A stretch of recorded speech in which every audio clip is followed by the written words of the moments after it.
What's up, guys? Today I have a review on the 2024 Ram 1500 Limited Super Cab Long Bed.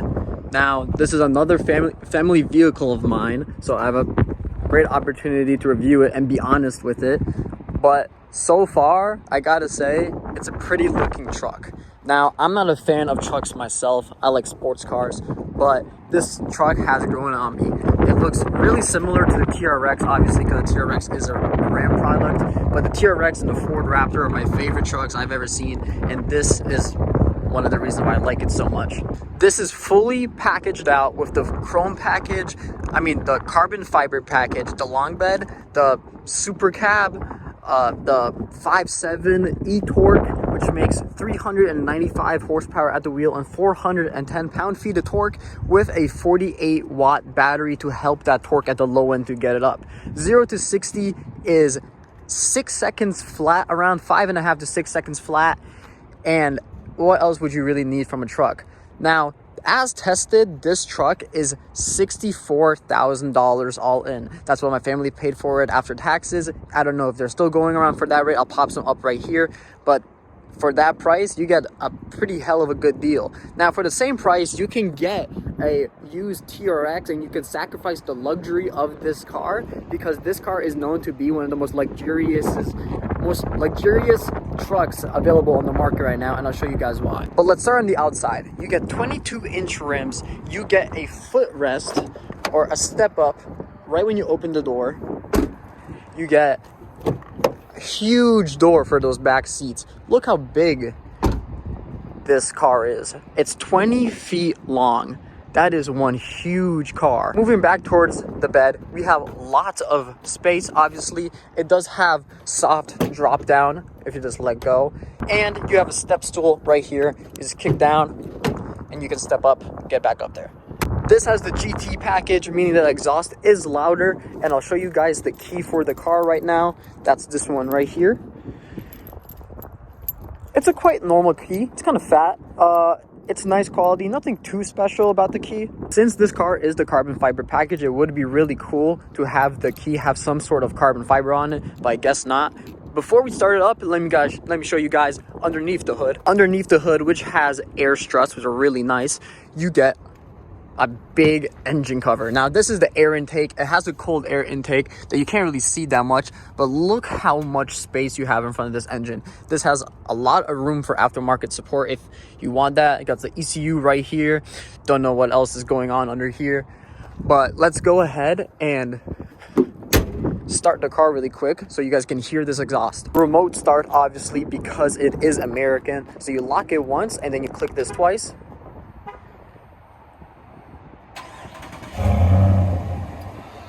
Now, that is not the cold start. I'll add the cold start right here.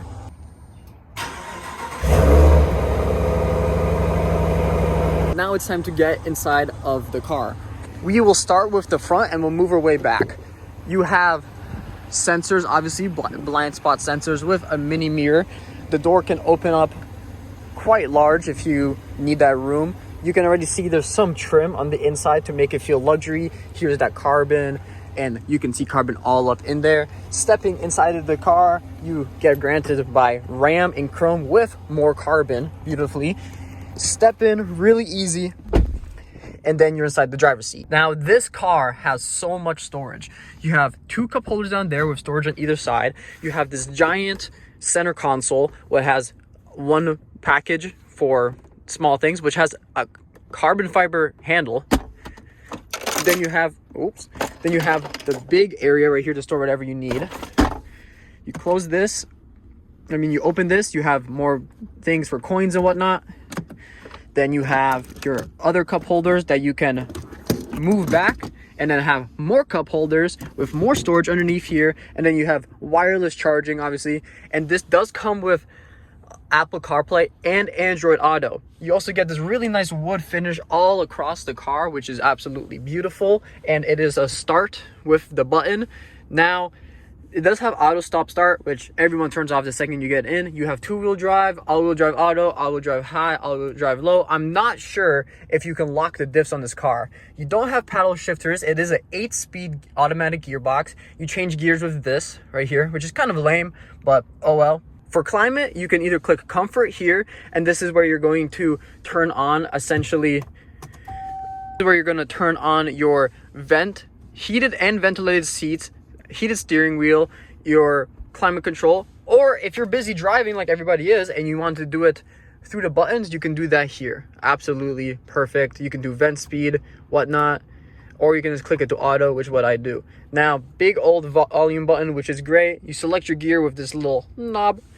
Then you can lower and raise the ride height. I'm not sure how high this actually lowers it, but let's click it once. Okay, it's going to drop down to level 2. Do it one more time, drop down to level 1. And there we go. Now we're on level 1. So let's go out there and see how low this actually sits.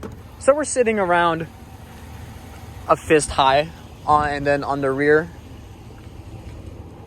almost 2 fists high. Now, this car does have air suspension all around, which does act an anti-body roll when you're taking turns, which is really nice. Obviously, you have all the towing things that you need to do because this is a truck. You're going to be using it for truck things. Moving out to the dash, we have a heads-up display that you guys can see right there.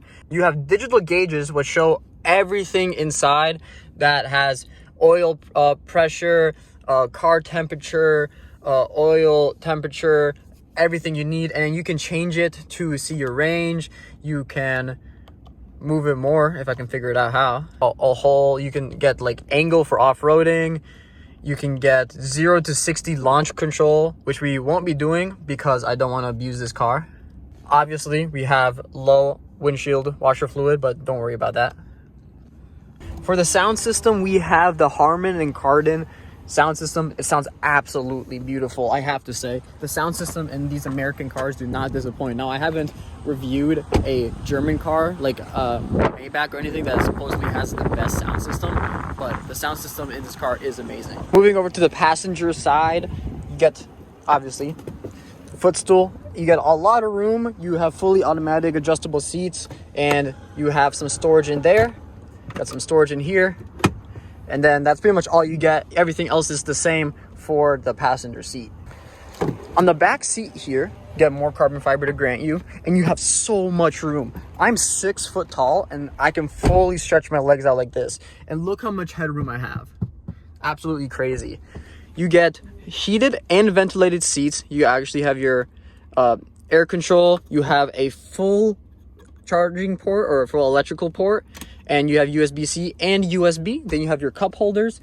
And you also have a full-size moonroof that can go all the way back, and you can open it and whatnot. Now, back to the front before we drive. You get a manual or digital mirror that you can open and do all things to. You get your fuel mileage right there. It's 172 miles on a half a tank, so that's like almost 400 miles on a full tank, which is crazy. And then you have, this doesn't come with the car, it's just like some self-driving dash cam thing my dad has. But with that said, we're gonna go ahead and drive this thing and see how it actually handles on real bumpy and curvy roads, and then we'll get onto the highway. Putting on the seatbelt, put this thing in drive, put the handbrake off, which when it's blinking, that means it's off. When it's not blinking, that means it's on. Roll down a window a little bit so we can hear the exhaust, and off we go. Now, this car, even though it's one of the biggest cars you can buy, being 20 feet long, it doesn't handle that bad. And that's probably something to do with the air suspension, moving all of the suspension around to mitigate body roll. But it also sounds good too. So like,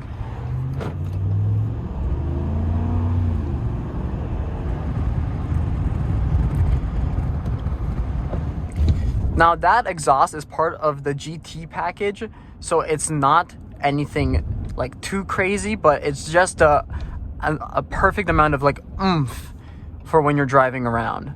I don't know if you guys saw, but it said adjusting ride height, and that's because the ride height has to always be set to, I believe it's 2 high. That's what it is right now, but I'm not entirely sure. It might go up to 3 high.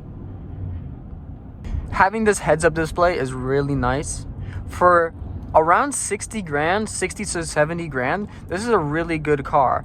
Now, me personally, I would go with the TRX. I use TRX, maybe with like 40,000 miles on it, and I would sacrifice some of the luxurious pieces of this car. Reason being, I'm somebody who just likes horsepower and likes loud cars and modded cars and whatnot. But for somebody who just looking for a daily truck, this is good.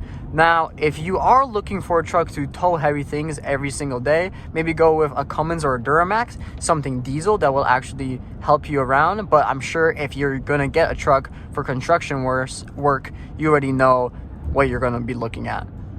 Other cars that I have tested in the past have also been good, similar quality bumpiness. The Volkswagen I reviewed before this, if you haven't watched that video, go ahead and watch that. It has some really good suspension, and I believe that's also air suspension because it felt like it. But then my daily driver, my Lincoln MKT, has really bad suspension because the shocks are going out, but we're replacing them with coilovers soon, so look out for that video. If you guys are more of a fan of the Lincoln build type of videos, don't worry, next week we have a big video coming out about the Lincoln getting built. It's just this week we didn't do enough to the Lincoln that I wanted to post a whole video dragging, just like modifying some small things. But next week's video is going to be building the Lincoln, and that's going to be really cool. So here we are going to turn left, and we're going to enter a really curvy road, but also has some bumps on it. So we really will be able to tell the suspension on this thing how good it is.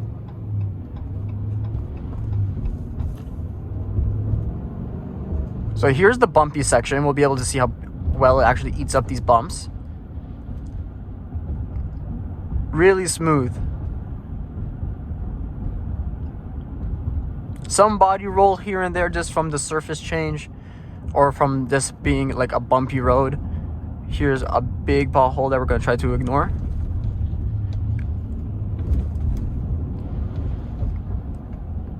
But I must say, this truck is really nice. Now, it being so fat, it is a little hard to squeeze into tight roads like this. But if you're buying a truck like this, you're probably going to buy it for driving on American roads like interstates and whatnot, not these parkways. We can go ahead and open the sunroof. Do I have to hold it? There you go. So it's this button. And there it opens. Very nice. Now it's 48 degrees here in February, Minnesota, which is unheard of. So we're taking advantage of being outside today with this. Next week it's gonna get colder, but it's beautiful having this. Now, having such a big screen is super nice, but it does kind of suck when it comes to aging of the car, because as we know from cars in the past, cars will have a lot of technology, tend to go out of style or date really fast. So that's one thing to keep in mind while getting this car. But other than that, it's really nice. Now, I want to mention getting a truck for non-truck use. Now, this car is really luxurious, but it's also a truck. Meaning that if you buy a truck, you should use it for truck things. A lot of people who are using cars for truck things are like lumber or whatnot. You're not really going to care too much about the interior because you're probably going to get in it with mud and dirt and whatnot. So if you're going to spend that much money on a car that has this nice of an interior, personally, I would go with an SUV because there's no need to have a truck unless you just love trucks with this nice of an interior.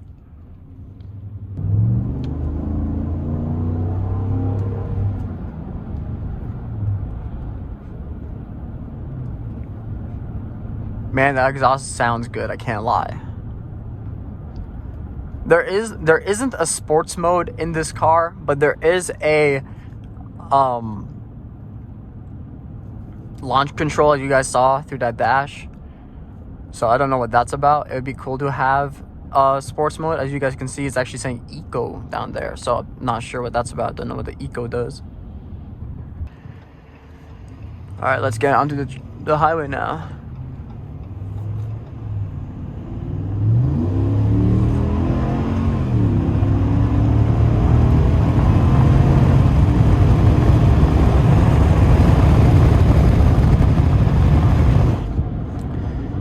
Now, the car sounds really good, but it's obviously not that fast because of everything it has on it. It weighs so much. It has 400 horsepower, which is a lot, but it has to put that power down smart, especially in rear-wheel drive, which is what we're on right now, or else it'll just spin all the tires.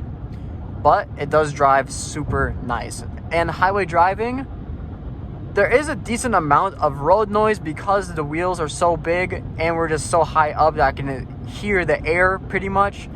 But visibility is really good. You have a full 360 view that you don't have to worry about having a blind spot and whatnot.